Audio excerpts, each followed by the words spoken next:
How can you kind of tell what a good moat is or if a company even has a moat?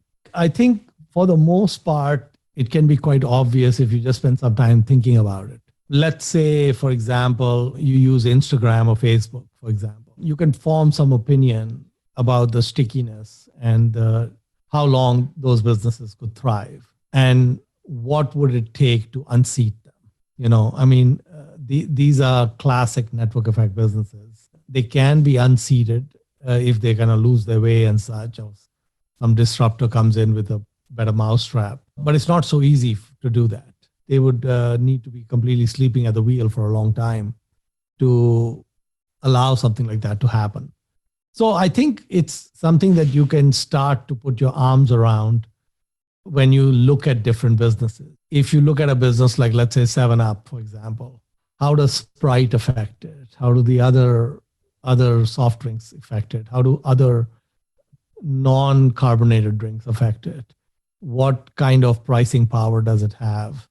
And how do consumers think about it versus the substitutes and so on? And those will start answering your question about the nature of the moat and how wide and deep it is. And I think that if you cannot get to a point where something is a no-brainer, where you have been able to convince yourself that this is amazing, it just pass, because we even if you make one decision a year or two decisions a year or one decision every 2 years, that's perfectly fine. Kind of a follow up to that, is the moat the only competitive advantage that you're looking for, or are there other competitive advantages that you kind of see from an annual report or somewhere else that you kind of factor into your decision to invest as well?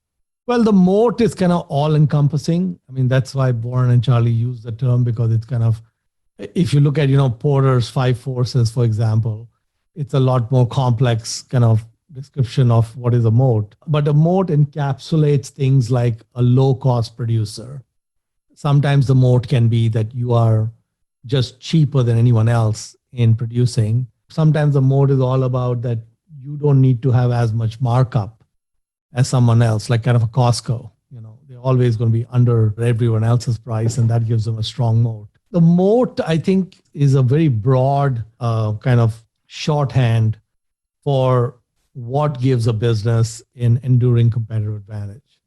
And the enduring advantage can come from a number of different places. Sometimes the enduring advantage is hidden. You can see it in the numbers, like the profits are great or the growth is great, but why it's great may be hidden. And then you kind of have a treasure hunt to try to figure it out.